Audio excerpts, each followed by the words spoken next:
অষ্টবিশ্বর ইউনিয়নের তিনটি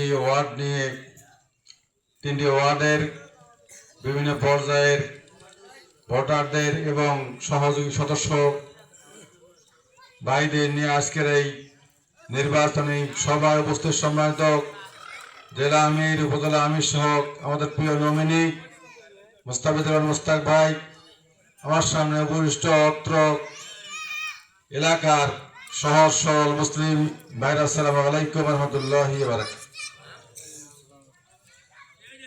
আলহামদুলিল্লাহ, মহান রব্বুল ইজ্জত দরবারে শুকরিয়া জ্ঞাপন করছি যে মহান রব্বুল ইজ্জত গত বছরের ছাত্রদের আত্মত্যাগের বিনিময়ে সুন্দর ফ্যাসিস্ট মুক্ত দেশ, স্বৈরাচার মুক্ত দেশ পেয়েছি, যে দেশের আনাচে কানাচে সর্বত্র এখন ইসলামের পতাকা উড্ডীন হচ্ছে এবং আগামী নির্বাচনে কোরআনের সমাজ প্রতিষ্ঠিত হওয়ার স্বপ্ন দেশের সাধারণ মুসলমানরা দেখতেছে। যে মহান রব্বুল ইজ্জত এমন সুযোগ করে দিয়েছেন, সেই মহান রব্বুল ইজ্জত দ্বারা শুকরিয়া জ্ঞাপন করছি আলহামদুলিল্লাহ। দরুদ এবং সালাম পেশ করছি সেই বিশ্বনবী দরবারে, যার আনিত জীবন বিধান বাস্তবায়ন করার লক্ষ্যে এদেশের হাজার মানুষ নিজেদের তাজা রক্ত বিলিয়ে দিয়ে এদেশকে কোরআনের দেশে পরিণত করার পরিবেশ সৃষ্টি করে দিয়েছে। সেই মহান নেতার নামে দরুদ এবং সালাম পেশ করছি সাল্লাল্লাহু আলাইহি ওয়াসাল্লাম। সম্মানিত উপস্থিতি, আপনারা অনেকক্ষণ থেকে অনেক সুন্দর কথা শুনলেন। আমি আমার সংক্ষিপ্ত কথা বলতে চাই। স্বাধীনতার প্রায় 54 বছর অতিবাহিত হল। এই কয়েক বছরে অর্ধ শতাব্দীতে আমরা অনেক সরকারকে, অনেক দলকে ক্ষমতায় দেখেছি। আমরা যদি হিসাব করে বলতে চাই, 3-4টি দল পরপর ক্ষমতায় দেখেছি। যে দল ক্ষমতায় এসেছে সে দলের নেতা কর্মীরা আঙ্গুল ফুলে কলা গাছের মতো হয়ে তারা নিজেদের আখের গোছানোর চেষ্টা করেছে, যার কারণে এদেশের একটি দল ক্ষমতায় থাকার মাধ্যমে দুর্নীতিতে একেবারে দেশকে তলানিতে নিয়ে গিয়ে বিশ্বের দরবারে বাংলাদেশ দুর্নীতি চ্যাম্পিয়ন হয়েছিল। আমরা এরপর আরেকটি দলকে ক্ষমতায় দেখেছি, যে দল ছিল ইসলামের দুশ্মন, মানবতার দুশ্মন, কোরআনের দুশ্মন এবং আলেম ওলামার দুশ্মন। সেই দলের লোকেরা ইসলামকে দেশ থেকে তুলে দেওয়ার পায়তারা করেছিল, ইসলামী হুকুমতকে মুছে দেওয়ার চেষ্টা করেছিল, ইসলামের ধারক বাহক আলেম ওলামাদের উপর নির্যাতন করেছিল।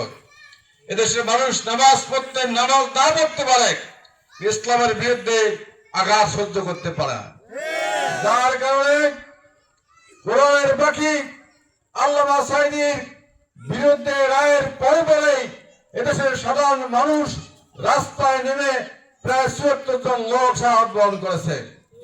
আমরা আগামী নির্বাচনে কোরআনের পক্ষে ভোট দেওয়ার মাধ্যমে আল্লামা সাঈদী সহ জামাত নেতৃবৃন্দের হত্যার প্রতিশোধ দিতে চাই।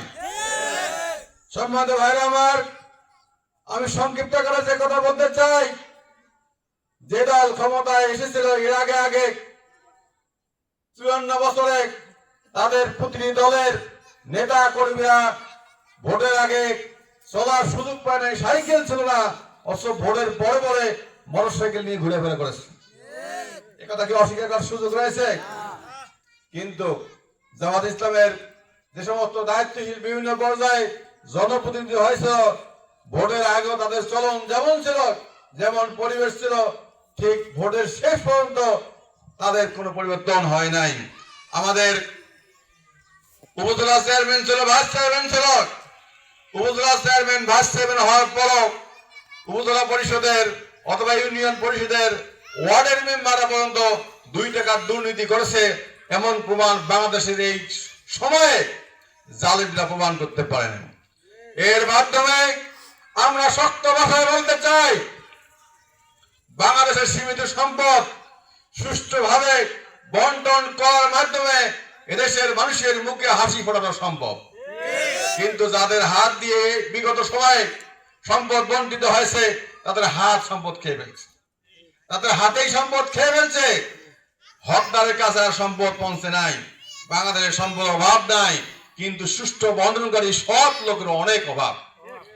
সৎ লোকরা ক্ষমতায় না দেওয়ার কারণে চোরবাটপাড়া ক্ষমতায় গিয়ে সম্পদের পাহাড় করেছে। আপনারা একটু আগে হিসাব শুনেছেন মুকুল স্যারের কাছ থেকে 2 কোটি টাকা খরচ করেছে। ওই 2 কোটি টাকা তুলবে, আবার পরে নির্বাচনের জন্য 4 কোটি টাকাও কামাই করার চেষ্টা করে। সম্মানিত ভাইরা আমার, আমি আপনাদেরকে আহ্বান জানাবো, দেশ পরিবর্তনের জন্য ছাত্র জনতা জীবন দিয়েছে, দুর্নীতি মুক্ত করার জন্য ছাত্র জনতা জীবন দিয়েছে, কিন্তু দুর্নীতি মুক্ত বাংলাদেশ এখনো পাই নাই। আমির জামাত বলেছেন একটা যুদ্ধ হয়েছে জুলুমের বিরুদ্ধে, আর একটা যুদ্ধ করতে হবে কিসের বিরুদ্ধে? অন্যায়ের বিপক্ষে, ন্যায় প্রতিষ্ঠার জন্য, চাঁদাবাদীর বিরুদ্ধে এবং ফ্যাসিস্টের বিরুদ্ধে। সম্মানিত ভাইরা, সামনের নির্বাচন থেকে শুরু করে আমাদের পরবর্তী যে কোনো নির্বাচনে আর যেন কেউ লাঠি দিয়ে তাড়িয়ে দিয়ে নিজের ভোট অন্যের ভোট নিজে দিবে, অন্যের নিজের ভোটও নিজে দেবে, অন্যের ভোটও নিজে দেবে, এমন যেন করার কেউ সাহস না পায়। কারণ আমরা তাদের উত্তরসূরি যারা যুদ্ধের ময়দানে শত্রুদের তরবারির আঘাতে ছিন্ন হাতকে পায়ের নিচে ফেলে ছিঁড়ে ফেলে যুদ্ধের ময়দানে ছুটে গেছে।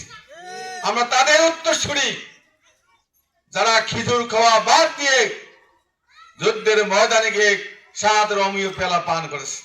আমরা তাদের উত্তরসূরি যারা বাসর ঘর ছেড়ে নতুন বউ ছেড়ে যুদ্ধের ময়দানে গিয়ে জীবন দিয়ে ইসলামকে টিকে রেখেছে। আমরা শহীদ হতে জানি, জীবন দিতে জানি, কিন্তু কোরআনের অপমাননা সহ্য করতে পারবো না। সম্মানিত ভাইরা আমার, আমরা ইতিমধ্যে কোরআনের বিপক্ষে অনেক কথা শুনেছি, আমার সে কথা বলতে চাই না।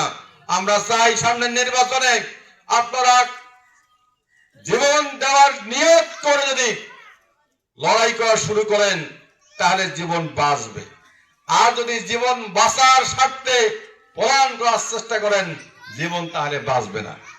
আমি আহ্বান জানাবো, সামনের সুযোগ যেটা আসছে, ন্যায় এবং ইনসাফ প্রতিষ্ঠার সুযোগ এসেছে, আসুন একটু শক্ত অবস্থান নিয়ে জীবনকে বাজি রেখে জীবন উৎসর্গ করার মানসিকতা পোষণ করার মাধ্যমে ভোট সেন্টার পাহারা দিয়ে, যেহেতু এলাকার মানুষ বিভিন্ন এলাকার মানুষের কাছে গিয়ে আমরা বুঝতেছি তারা দাঁড়িপাল্লায় ভোট দেওয়ার জন্য উদ্গ্রীব, মানে ভোট আজকে হলে আর আজকে ভোট দিতে চায়।